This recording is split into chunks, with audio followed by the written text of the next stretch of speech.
Meus irmãos, nós estamos seguindo a nossa meditação dos Salmos. Todos têm o Salmo em mãos? Todos o têm? Sim. Nós estamos seguindo a meditação dos Salmos que fazemos nesses dias. Chegamos ao Salmo 101, rezado contra a gula, pedindo que o Senhor nos livre, nos liberte do mal da gula. É o quinto dos Salmos penitenciais. Já passamos pelo Salmo número 6, 31, 37, 50 e agora chegamos ao Salmo 101. Então nós vamos começar, como nos outros dias, cantando este Salmo. Vamos cantá-lo inteiro. Ele é um pouco mais longo, vocês veem que ele é frente e verso, né? A folha. Então é um pouco mais longo e nós vamos cantá-lo com muita atenção. Os Salmos, eles são uma oração privilegiada que nós fazemos, porque nós oramos não com as nossas palavras, mas oramos com a palavra de Deus. É Deus que empresta as palavras dele para orarmos a Ele mesmo. Olha só, como Deus é bom, né? Olha, para pensar nisso. Deus, sabendo da nossa fragilidade, sabendo do nosso entendimento lento, sabendo que a gente não sabe orar, Ele mesmo dita a oração que a gente faz para Ele.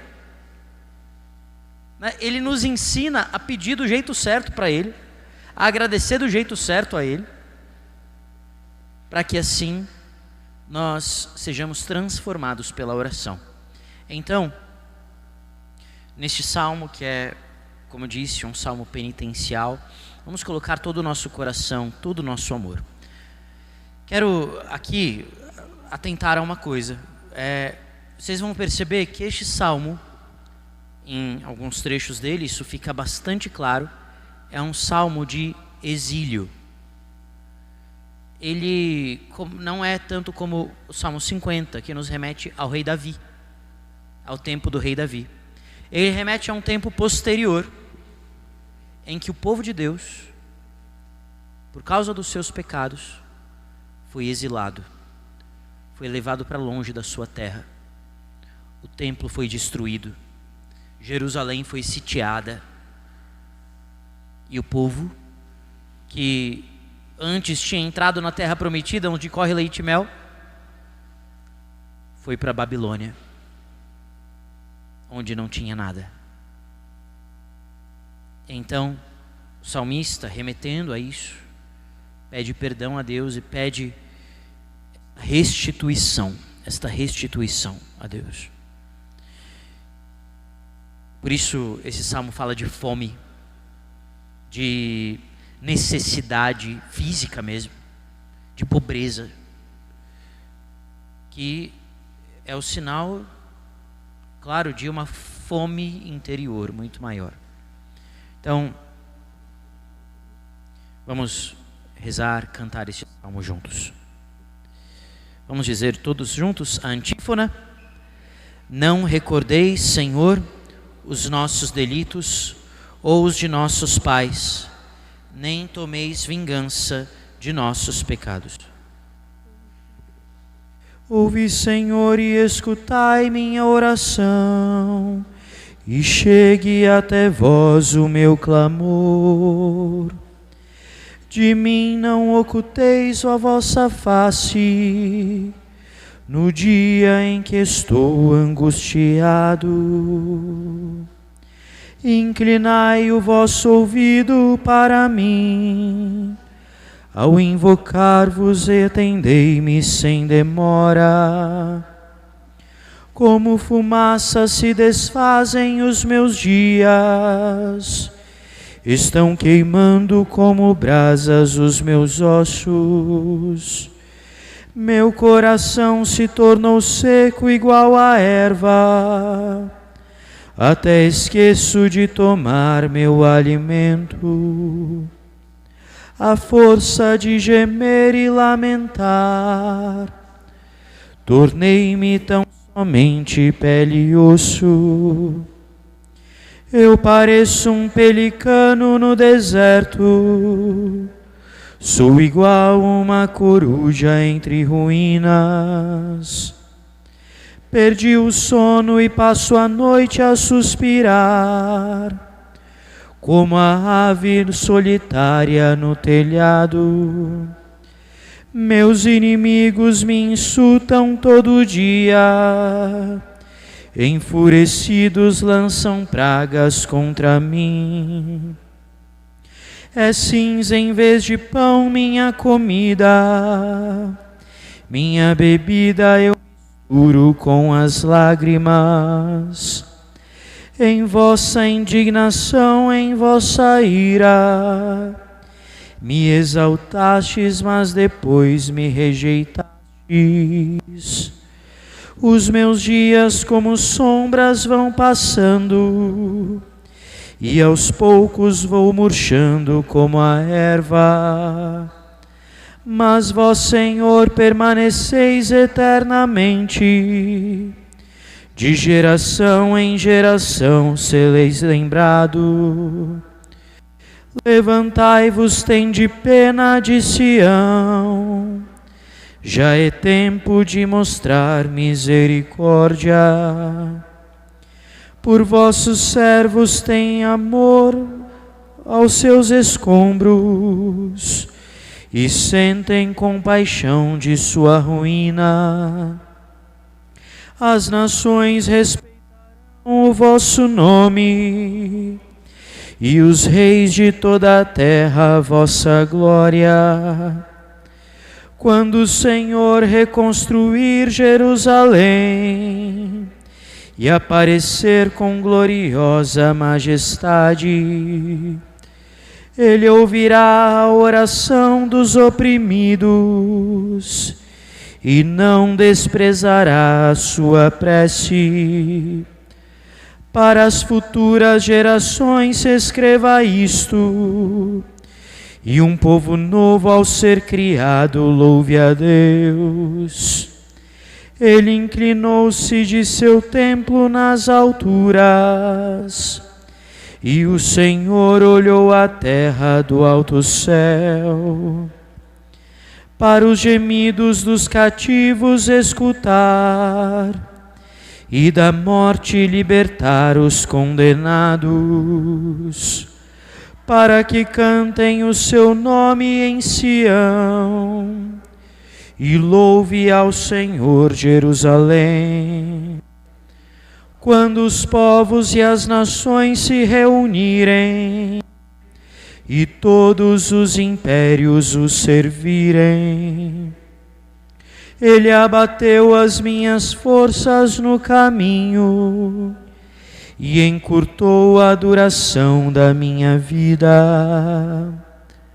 Agora eu vos suplico, ó meu Deus, não me leveis já na metade dos meus dias, vós cujos anos são eternos, ó Senhor. Para as futuras gerações se escreva isto, e um povo novo a ser criado louve a Deus.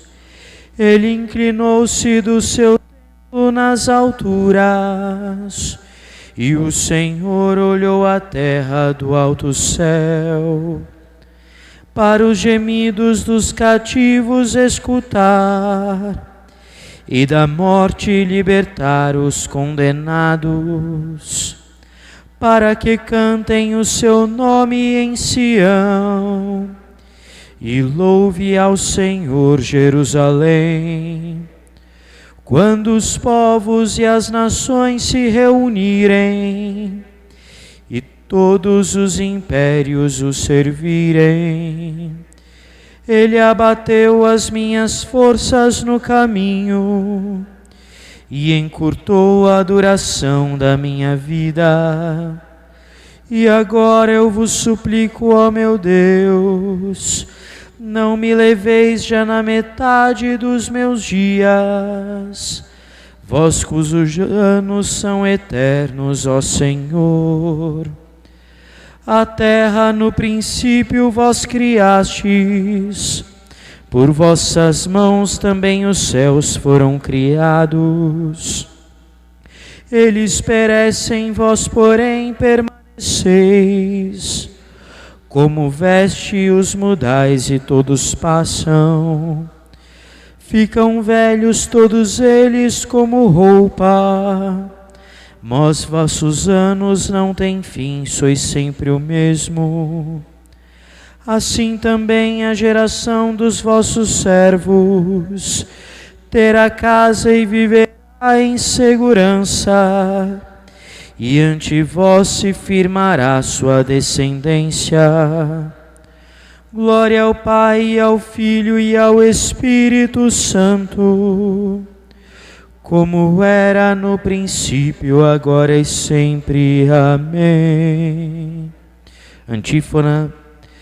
Não recordeis, Senhor, os nossos delitos ou os de nossos pais, nem tomeis vingança de nossos pecados. Amém. Podem se sentar. Ave Maria, cheia de graça, o Senhor é convosco. Bendita sois vós entre as mulheres, e bendito é o fruto do vosso ventre, Jesus. Santa Maria, Mãe de Deus, rogai por nós, pecadores, agora e na hora da nossa morte. Amém. Hoje meditaremos então sobre o Salmo 101, que acabamos de cantar, pedindo que o Senhor nos livre do mal da gula. E vejam só, o pecado da gula, ele tem um perigo especial. O perigo particular do pecado da gula, sobretudo em nossos dias, é que ele é o mais banalizado de todos. De todos os 7 pecados capitais, vamos nos lembrar: soberba, orgulho, vaidade, avareza, luxúria, ira, inveja, preguiça, gula. A gula é aquele para o qual nós talvez demos menos atenção, porque ele é banalizado a ponto de ser nome de coisas boas. De vez em quando você vê uma lanchonete escrito, né, tem Casa da Gula, não é assim? Né? Santa Gula, ou sei lá o que, né? Algo assim. E nós pensamos, nossa, que maravilha, ali eu vou me deliciar. Então, inclusive se brinca, né? Nós brincamos quando se come em excesso. E hoje eu cometi o pecado da gula, mas em tom de brincadeira, não como se fosse pecado de fato. Não é assim? E isto o torna mais perigoso, porque nós não damos atenção. E nós vamos ver hoje o perigo do pecado da gula e como nós podemos vencê-lo, como nós podemos nos curar da gula, de suas filhas, das filhas da gula e daquilo que está ligado à gula. Bom, para começar, o que é de fato o pecado da gula? O pecado da gula consiste em comer com prazer.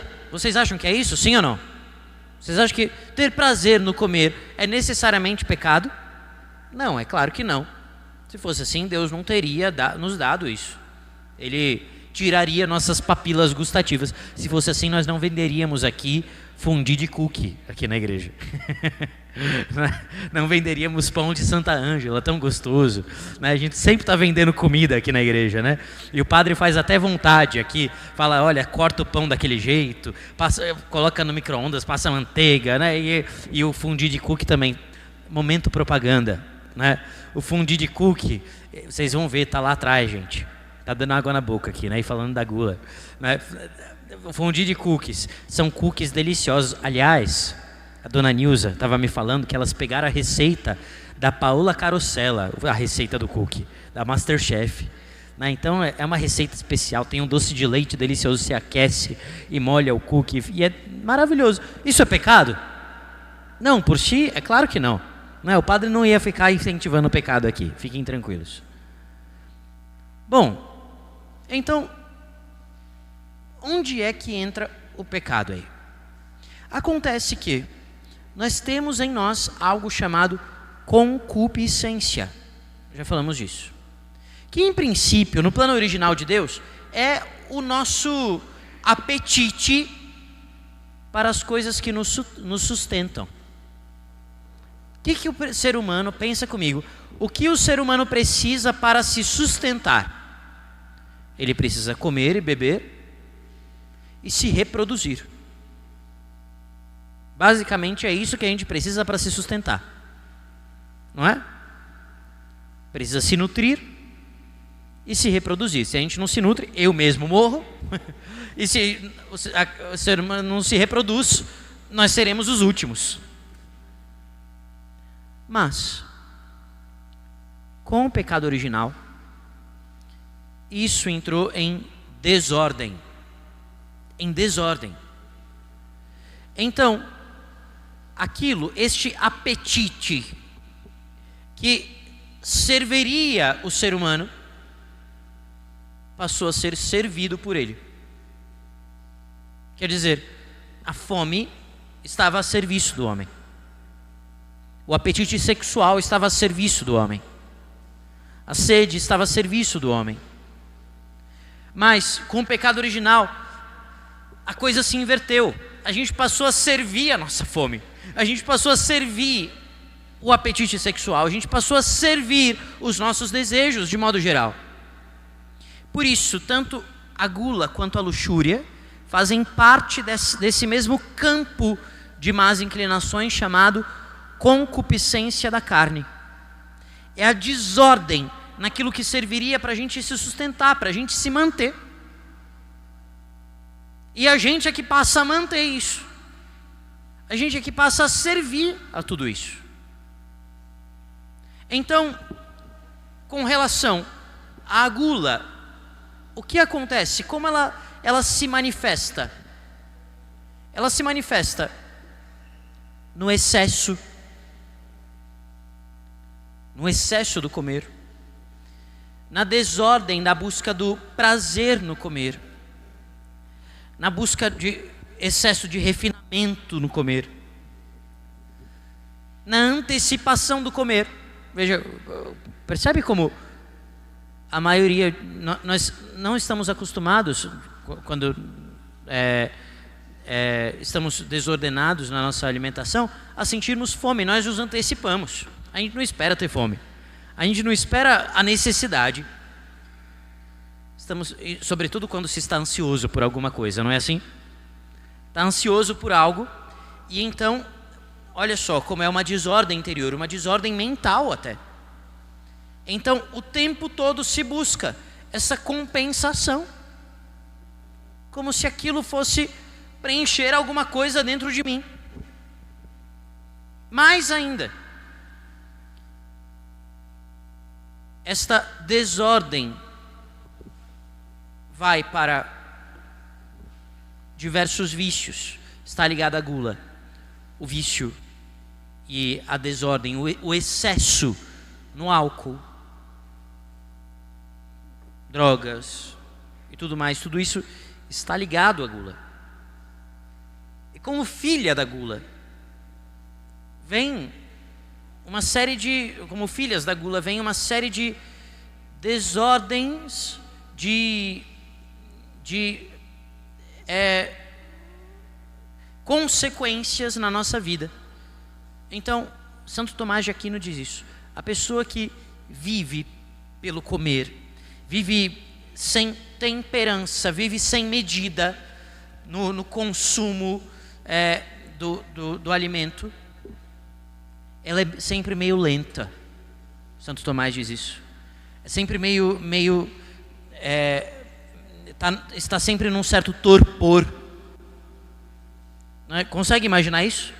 Assim como o corpo fica pesado, a mente fica um pouco pesada também. A gente não fica assim depois que a gente come? Não é? A gente não fica meio lento, meio sonolento. Então, Santo Tomás diz que a pessoa que vive nesta ânsia da gula está constantemente assim, como que num peso na sua mente, e por isso ela fica meio burra. Ela tem dificuldade até mesmo de compreender as coisas. Espiritualmente, tem dificuldade de se elevar às coisas espirituais, assim como acontece na luxúria. Depois, esta desordem, ela vai para outros campos, se manifesta de outros modos. Santo Tomás também diz isso, ele é um grande observador da alma, um excelente psicólogo. E ele diz que a pessoa que está dominada pela gula costuma falar excessivamente e sem filtro. Quer dizer, ela, pela sua fala, mostra também esse excesso, pelo seu jeito de falar, pelo seu jeito de se manifestar. E geralmente também quer o tempo todo levar tudo como palhaçada. Quer dizer, o contrário da gula, para compreender bem. A virtude oposta à gula é a virtude da temperança. É a virtude da temperança, que dá equilíbrio à vida. Quer dizer, dá o tempero certo à vida. Então eu sei a medida das coisas. Faço as coisas na medida certa. Me alimento na medida certa. Esta intemperança, que é a gula, ela não se manifesta, portanto, somente no comer. Ela se manifesta no se comunicar. Se manifesta nas relações com as pessoas. A pessoa não, ela é, como se diz, destemperada. Tudo isso como consequência da gula. Olha só como a coisa é mais grave do que nós imaginaríamos. Como quando se vai vivendo deste modo, a pessoa vai sendo, os santos ensinam, bestializada. Quer dizer, vai vivendo pelo instinto, como um animal. E por fim, também como filha da gula, Santo Tomás diz que isso se manifesta no corpo como uma imundície. Quer dizer, não há mais cuidado, nem mesmo com o próprio corpo, em nenhum sentido. Bom, a palavra de Deus retrata isso com uma gravidade tal, e é claro, veja, aqui não significa que toda manifestação da gula é um pecado grave por si, mas é uma raiz de pecado que pode se desenvolver gravemente. A palavra de Deus fala disso em uma gravidade tal que em Filipenses capítulo 3, e nós ouvimos essa passagem durante a quaresma. Em Filipenses 3, nós lemos assim, olha só, Filipenses capítulo 3, versículo 19.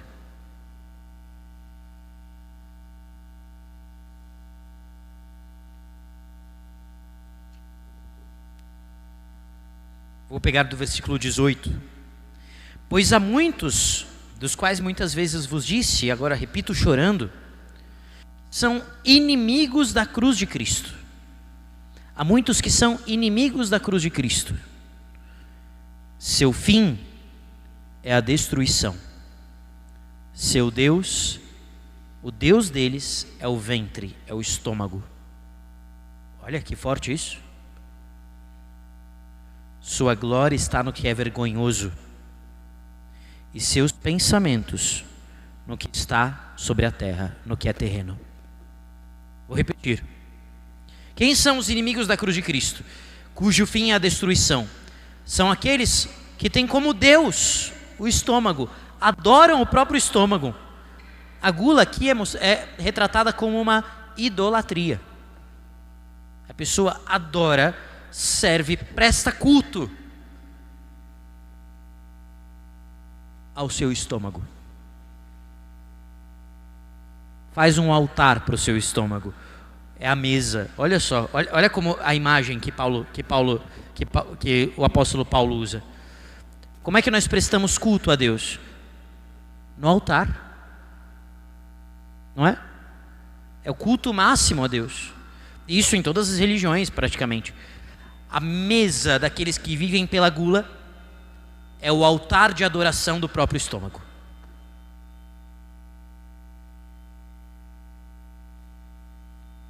Sua glória está no que é vergonhoso, e seus pensamentos estão somente no que está sobre a terra. Ou seja, seus pensamentos não podem se elevar acima daquilo que está na terra.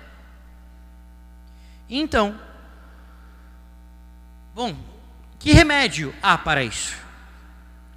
Qual é o remédio que a palavra de Deus nos apresenta? Qual é o remédio que está aqui espiritualmente contido no Salmo de hoje? Vamos lá para o Salmo de hoje, então, antes de passarmos a este remédio. A primeira estrofe, ela é uma súplica a Deus de alguém que está angustiado, de alguém que está numa necessidade urgente. Vamos repetir, vamos dizer juntos a primeira estrofe, bem forte. Ouvi, Senhor, e escutai minha... Vamos dizer todos, forte, do começo. Ouvi, Senhor, e escutai minha oração, e chegue até vós o meu clamor. De mim não oculteis a vossa face, no dia em que estou angustiado. Inclinai o vosso ouvido para mim. Ao invocar-vos, atendei-me sem demora. E agora, a partir da segunda estrofe, nós vamos ver como aparece justamente a imagem do alimento, mas da privação do alimento. É o que aparece aqui. Vamos dizer a segunda estrofe.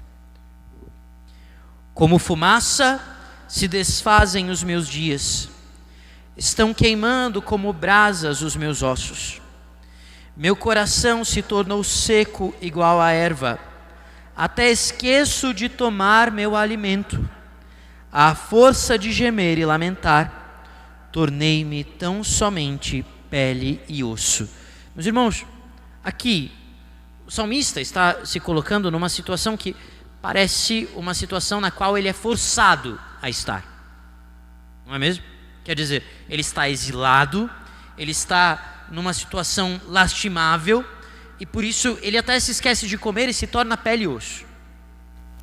Mas, espiritualmente, nós encontramos aqui uma imagem de uma prática espiritual que nós fazemos durante a quaresma. Qual é a prática que nós fazemos durante a quaresma, que está aqui retratada? O jejum. É o jejum. Vamos ler de novo aqui. E percebe como aqui nós vemos aquele que está pelo peso dos seus pecados oprimido, percebe como seus dias estão se esvaindo, como o tempo está passando, como o tempo é urgente para a conversão, e por isso se esquece um pouco das suas necessidades físicas para gemer e lamentar. Gemer e lamentar, nós vamos ver depois no profeta Joel, é uma imagem da penitência. A penitência pelos pecados. Meu coração se tornou seco igual a erva, até esqueço de tomar meu alimento. À força de gemer e lamentar, tornei-me tão somente pele e osso. Vamos abrir, né? Eu vou ler para vocês essa passagem que eu citei do profeta Joel. Joel capítulo 2, versículo 12. E veja como Deus mesmo chama a esta manifestação exterior mesmo, de arrependimento, de penitência, de mortificação. No profeta Joel, então, nós lemos o seguinte: ainda assim agora diz o Senhor, convertei-vos a mim, voltai-vos para mim de todo o coração, com jejuns, lágrimas e gemidos. Voltai-vos para mim de todo o coração, com jejuns, lágrimas e gemidos. É o que o Senhor diz através do profeta Joel. Veja, Deus deseja, Ele chama verdadeiramente a voltar para Ele, ou seja, a se converter a Ele através do jejum. O jejum, portanto, aqui é uma expressão de arrependimento dos pecados. Vou ler a passagem inteira do profeta Joel, para que você perceba isso de modo ainda mais contundente. O que Deus diz, como Deus chama o povo ao arrependimento expresso exteriormente desse modo.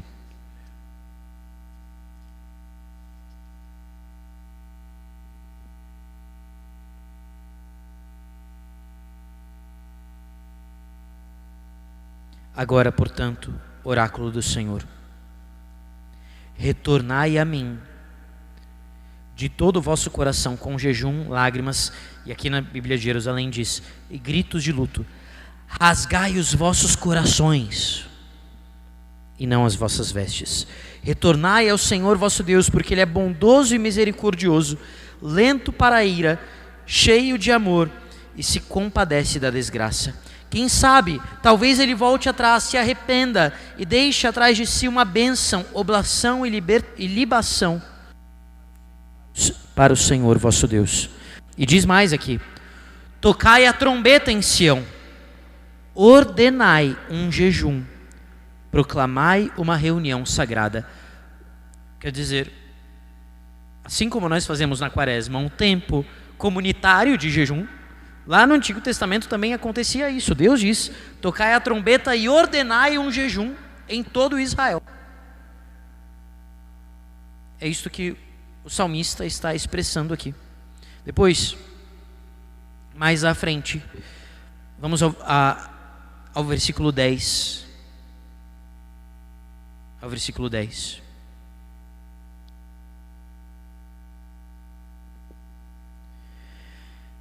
É cinza em vez de pão minha comida. Minha bebida eu misturo com as lágrimas. Isto quer dizer, eu, que tanto cometi excessos, eu que tanto busquei o pão deste mundo, agora troco o pão deste mundo, troco os alimentos dos prazeres deste mundo pelas cinzas. Olha só, eu como as cinzas. As cinzas, lembra? Nós recebemos as cinzas no começo da quaresma. São um sinal da penitência, do arrependimento. É o jejum. Minha bebida eu misturo com as lágrimas. Olha só, as lágrimas correm e eu bebo as minhas lágrimas. Quer dizer que a nossa penitência, o nosso jejum, é alimento para a nossa alma. É alimento para o nosso espírito. Nós, que alimentamos desordenadamente o nosso corpo, agora no tempo da quaresma, mas não somente no tempo da quaresma, em nossa vida, devemos nos lembrar de voltar para o Senhor, alimentando a nossa alma, o nosso espírito, através do jejum. Gostaria de então falar um pouco sobre o jejum, como fazê-lo, como praticá-lo e qual o sentido do jejum. Por que nós fazemos o jejum? Para que nós fazemos o jejum? Então, o jejum ele tem ao menos 3 finalidades.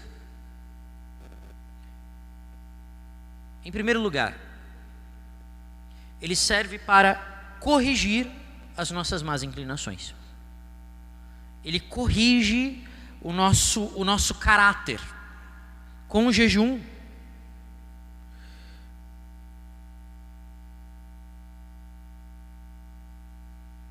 diz São Tomás de Aquino, nós contemos as concupiscências da carne. E aqui, veja só, o jejum, ele serve não somente para combater a gula, mas para combater a luxúria. O jejum combate diretamente a luxúria. aquele que sofre tentações nesta área, sofre tentações de impureza da carne, seja de qual ordem for, deve fazer jejum para combater esta tentação. Quer dizer, a tentação na carne deve ser combatida na carne. Nós devemos, olha como isso é pedagógico. A desordem dos prazeres da carne se corrigem fazendo doer um pouco a carne. Porque deste modo eu submeto a carne ao espírito. Por isso fazemos jejum. Por isso, por vezes na confissão, até isso o padre pode fazer isso. Alguém confessa um pecado de impureza, e em vez de o padre pedir para fazer orações, o padre pede, olha, faz um jejum de meio período. Se abstém de algo que você gosta, de algum alimento. Porque o jejum combate a concupiscência da carne, combate a gula e a luxúria. Em segundo lugar, o que o jejum faz? Ele como que liberta a alma. Ele torna a alma mais leve para a contemplação das realidades espirituais. Por que, por exemplo, vejam só, por que a igreja pede de nós o jejum eucarístico? Você sabe, né? Que para comungar precisa ter um jejum de pelo menos 1 hora. Antigamente, você não podia comer naquele dia, antes da comunhão. Porque pense só, você comunga e você acabou de comer uma lasanha. E você está sentindo aquilo dentro de você. Você está com o peso daquilo ainda na sua mente. E você termina de comer a lasanha e recebe Jesus Eucarístico.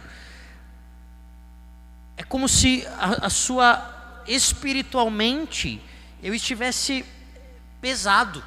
A imagem é essa. A imagem é essa que eu já disse lá no começo.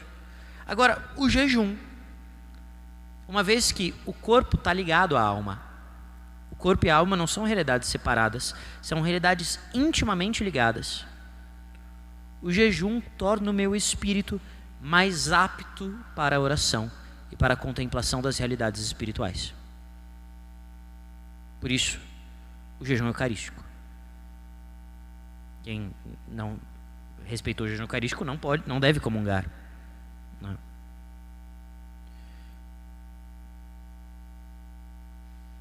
Quer dizer, o jejum melhora a oração. E por fim, em terceiro lugar, o jejum, ele é um ato de satisfação pelos nossos pecados.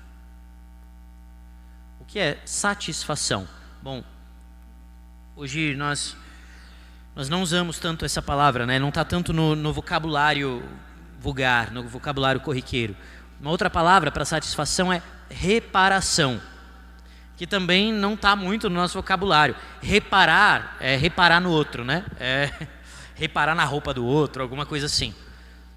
Para usar uma outra palavra, né, que não está tanto na tradição espiritual da igreja, mas como uma compensação. Quer dizer, eu pequei e eu reparo, compenso, eu satisfaço pelos meus pecados através do jejum. Por quê? O pecado, por isso que o padre passa a penitência depois da confissão.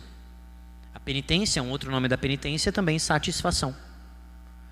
Porque o pecado, mesmo depois de confessado, deixa consequências espirituais na nossa alma. Nós ficamos apegados ao pecado. O jejum nos desapega do pecado.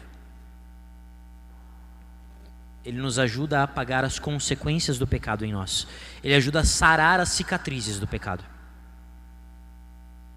E por fim, com tudo isso, o jejum nos une a Cristo. Se lembre que ele sentiu sede na cruz. Tenho sede. e foi de fato uma sede física. Existe o sentido espiritual dessa sede, é claro, ele tem sede das nossas almas, mas ele sentiu necessidade no seu corpo. Ele ficou sem alimento. Ele ficou desidratado. Eu me uno a Cristo pelo jejum. Me uno aos sofrimentos da sua cruz. Agora, como fazer jejum? Como? Aqui nós vimos o que é e quais as suas finalidades, mas como fazer jejum? Bom, Santo Tomás, Santo Agostinho também diz isso, que o jejum não consiste simplesmente em moderar o comer ou controlar o que se come. Eles dizem, isso aí é coisa de médico. Nos nossos dias nós dizemos, isso você vê com nutricionista, não é? Quer dizer, não basta isso. Não basta simplesmente deixar de comer ou comer determinadas coisas em detrimento de outras. É preciso que ele tenha um sentido espiritual. E nesse sentido, a mortificação do jejum, o sacrifício do jejum, mais do que uma mortificação pela fome, é a mortificação do desejo. Veja como isso é uma peça-chave, é fundamental. É uma mortificação do desejo. Então, eu sinto o desejo. Veja, às vezes não é tanto a fome. Às vezes é mais o desejo do que a fome.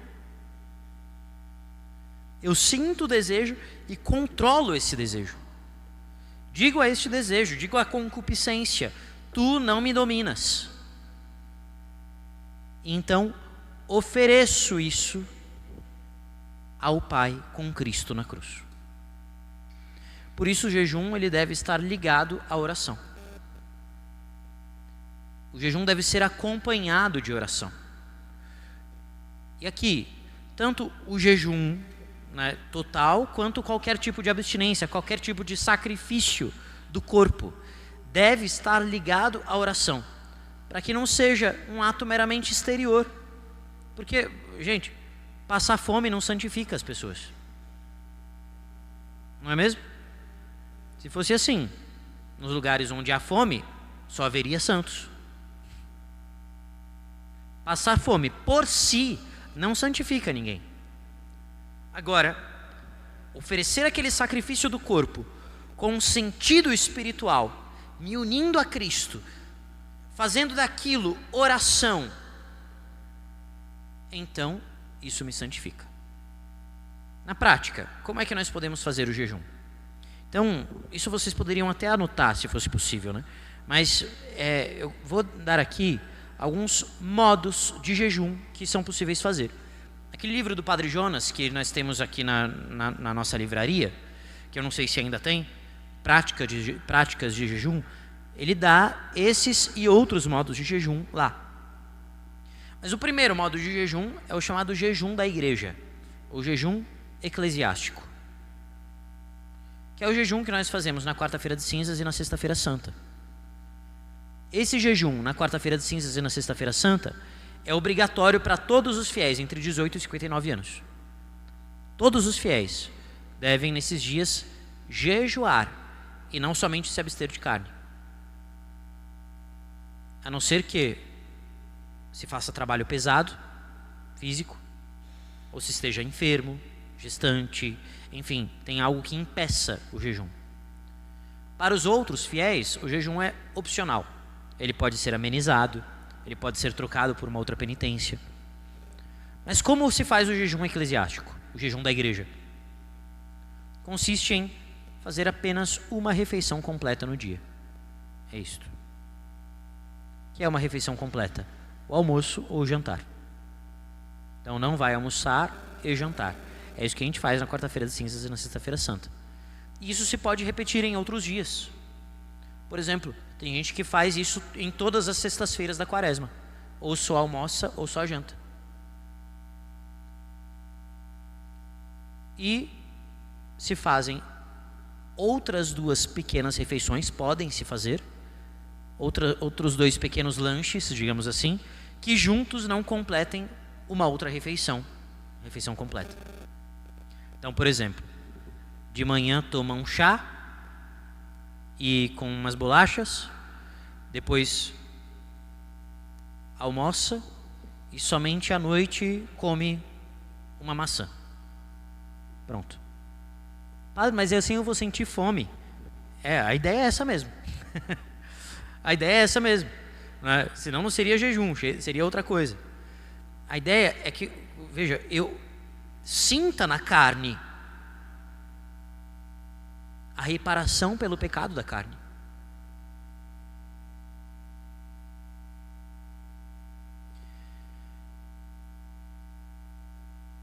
Como eu disse, ele pode ser substituído por outro modo de jejum. Ainda, outro modo de jejuar. É possível fazer o jejum total, é claro. O jejum total geralmente se faz com líquidos.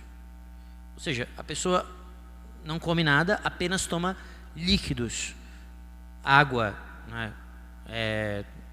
Um café sem açúcar, um chá sem açúcar, para se hidratar ao longo do dia. Então, para esse jejum, precisa tomar muita água ao longo do dia. Né? Quer dizer, tomar muito líquido, né? Para não se desidratar, e assim você aguenta aquele jejum que é a abstinência total de alimentos. Naquele outro, né, do jejum, o jejum da igreja, também, né, você faz aquilo e aí pode tomar água, né, ao longo do dia. E café? Bom, eu, por exemplo, eu amo café. Se eu tomar café ao longo do dia, o café é extremamente prazeroso para mim. Né? É mais prazeroso do que tomar uma refeição. Né? Então, não, eu tomo água. Né? Então, o jejum da igreja, o jejum apenas com líquidos. Depois, é possível fazer o jejum pão e água. Então, neste, né, você come o pão, né, não é pão com Nutella, né, não é o pão com, né, com requeijão, com creme de cota, não, é o pão, né, e água. E tem outros tipos de jejum, gente, né, outros tipos de jejum. Estes são os principais. Eu posso fazer de tal modo? Sim, não existe uma regra. Eu posso, a partir das 18 horas, não comer nada? Pode. Não, apenas na quarta-feira de cinzas e na sexta-feira santa, para aqueles que estão obrigados a fazer o jejum, é pelo menos o jejum da igreja, que é aquele de tirar uma refeição completa. Mas nos outros dias, o que importa é o espírito do jejum, é o modo como eu me relaciono com o alimento. Eu tenho um relacionamento espiritual com o alimento, entende? E não um relacionamento carnal, um relacionamento bestial, animal com o alimento. Além do jejum, né, assim, né, que consiste em se abster mesmo de alimento, nós podemos fazer abstinências. Então, eu mortifico também a minha tendência à gula, a minha concupiscência nesse sentido, me abstendo de me alimentar daquilo que eu gosto, ou me obrigando a me alimentar daquilo que eu não gosto, né? Então, comendo aquele jiló que você não gosta, né? Eu por exemplo, gente, para mim comer salada, eu me obrigo a comer salada, né? Então, para mim, eu encher o prato de salada e não de outra coisa é um sacrifício espiritual. Eu posso fazer disso um sacrifício espiritual. Aliás, né, praticamente tudo que é contraditório em nossas vidas nós podemos transformar em sacrifício espiritual. A dieta da nutricionista também pode se transformar em sacrifício espiritual. Basta que você dê aquilo um sentido espiritual. Que você torne aquilo, isto aqui, ó. Até esqueço de tomar meu alimento. A força de gemer e lamentar. Torne aquilo oração. Ou ainda, é cinza em vez de pão minha comida. Minha bebida eu misturo com as lágrimas. Se eu torno a dieta do nutricionista isto aqui, ele se torna sacrifício espiritual. Se torna jejum espiritual. E não o jejum intermitente só. Né? Você vai fazer? Faz aquilo com sentido espiritual. Faz aquilo regado pela oração. E então, tudo isso dará frutos em nossa alma, frutos em nosso espírito. Então, meus irmãos, nós estamos no finalzinho da quaresma, né? Mas dá tempo de viver bem, escolher uma boa penitência corporal mesmo. Por vezes, né, a gente pergunta assim: você está fazendo algum sacrifício, alguma penitência? Sim, eu estou fazendo jejum de fofoca. Aliás, eu sempre lembro disso, né? Nessa quaresma eu ainda não lembrei disso. E eu não lembrei porque, como eu não estou nas redes sociais, então eu fui privado de ver aquela besteira. Toda quaresma corre um texto que falsamente é atribuído ao Papa Francisco, em que ele diz assim: nessa quaresma não façam jejum de carne, faz jejum da língua, faz jejum de fofoca. Gente, isso é a maior besteira, é mentira. O Papa nunca falou isso e nunca falaria. Porque fofoca é pecado. É pecado contra o 8º mandamento. Não tem grande mérito em se abster da fofoca. É o mínimo. O jejum, a abstinência, o sacrifício espiritual. É claro, nós temos que nos abster do pecado, não durante a quaresma, permanentemente, porque a gente ama a Deus, porque a gente é cristão.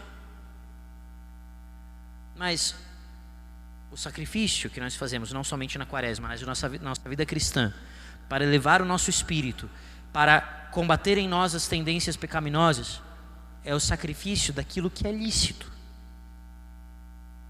daquilo que seria permitido, daquilo que não seria, nós não estaríamos obrigados a fazer aquilo. Entende? Você não estaria pecando, mas livremente eu faço uma oferta de amor. Eu faço mais do que o mínimo. E assim se cresce no amor. Então, bom, vai terminar a quaresma. Vai terminar a quaresma, mas a vida penitencial continua. Porque também as nossas más inclinações continuam. Então nós temos que continuar combatendo as nossas más inclinações por uma vida de oração e por uma vida de penitência. Não basta fazer apenas na quaresma. Sobretudo, sem sentido espiritual. Mas, por exemplo, como é bonito quando se tem fixamente um dia na semana em que se faz alguma penitência. Aliás, todo católico deve fazer alguma penitência em toda sexta-feira. Isso é dever. Se não faz, está pecando. Está descumprindo um preceito. Todo católico deve ou se abster de carne nas sextas-feiras, ou fazer alguma outra penitência, ou oração, ou prática de caridade. Isso é preceito da igreja. Então, coloca na sua casa, por exemplo, esse costume. Sexta-feira aqui em casa não tem carne. Se já tem esse costume na sua casa, então coloca alguma coisa a mais na sua semana. Alguma prática de penitência a mais, que não debilite a saúde, é claro. Que não seja uma loucura, mas que seja praticável e ao mesmo tempo um verdadeiro sacrifício. Essa é a medida. Qual é a medida para escolher uma penitência para mim? Deve ser, ao mesmo tempo, uma coisa que eu vou praticar, uma coisa que não seja impossível, que não seja uma loucura, que depois vá me enfraquecer, eu não vai conseguir trabalhar, por exemplo, mas que ao mesmo tempo seja de fato sacrificada, que seja de fato um esforço que se faz. Porque quem ama está disposto ao sacrifício. E o sacrifício aumenta o amor. Vamos então, por fim, recitar esse salmo, pedindo ao Senhor que nos dê este espírito de sacrifício, que nos dê a graça de amá-lo, expressar a nossa união à sua cruz, através do jejum, através da penitência, que Ele nos dê a graça de sermos temperantes e não intemperantes, e combater as más inclinações da nossa carne. Fiquemos em pé e diante do Santíssimo Sacramento vamos recitar este salmo. Antífona. Não recordeis, Senhor, os nossos delitos, ou os de nossos pais, nem tomeis vingança de nossos pecados. Eu vou dizer uma estrofe e depois vocês repetem a outra estrofe, tá bom? Ouvi, Senhor, e escutai minha oração, e chegue até vós o meu clamor. De mim não oculteis a vossa face no dia em que estou angustiado. Inclinai o vosso ouvido para mim. Ao invocar-vos, atendei-me sem demora.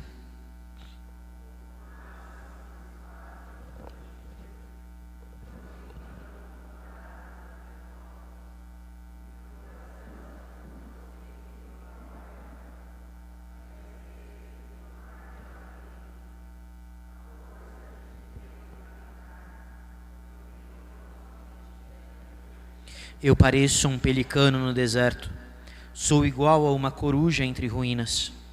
Perdi o sono e passo a noite a suspirar, como a ave solitária no telhado. Meus inimigos me insultam todo dia, enfurecidos lançam pragas contra mim.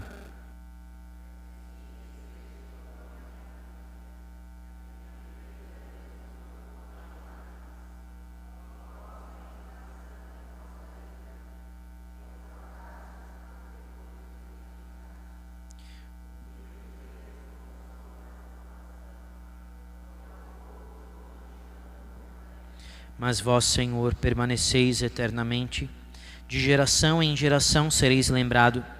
Levantai-vos, tende pena de Sião, já é tempo de mostrar misericórdia, pois vossos servos têm amor aos seus escombros e sentem compaixão de sua ruína.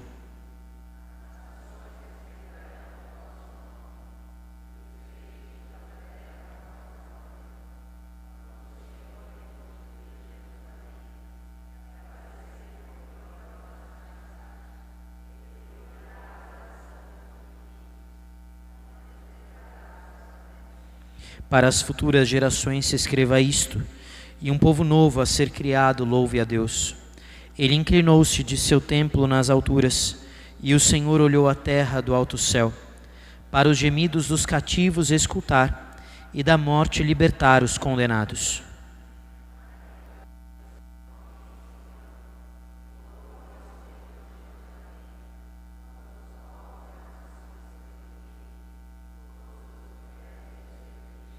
Ele abateu as minhas forças no caminho e encurtou a duração da minha vida.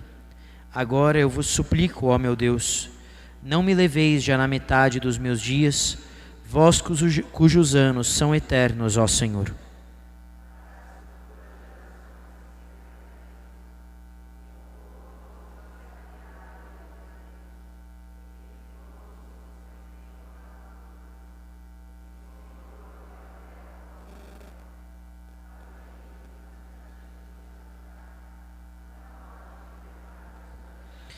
Para que cantem o seu nome em Sião e louve ao Senhor Jerusalém, quando os povos e as nações se reunirem e todos os impérios o servirem.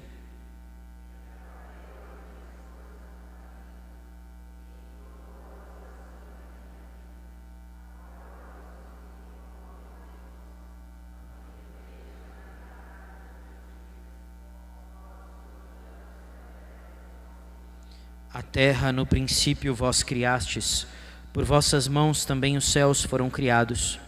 Eles perecem, vós porém permaneceis. Como vestes os mudais e todos passam. Ficam velhos, todos eles como roupa, mas vossos anos não têm fim, sois sempre o mesmo.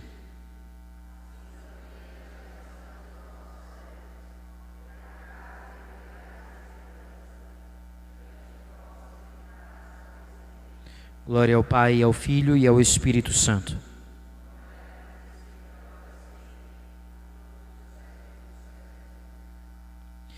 Não recordeis, Senhor, os nossos delitos ou os de nossos pais, nem tomeis vingança de nossos pecados. Oração contra a gula a todos. Ai de mim, miserável, que vos abandonei a vós, Senhor Deus, fonte de água viva, e abri para mim cisternas de prazeres terrenos, cisternas rachadas que não podem reter água.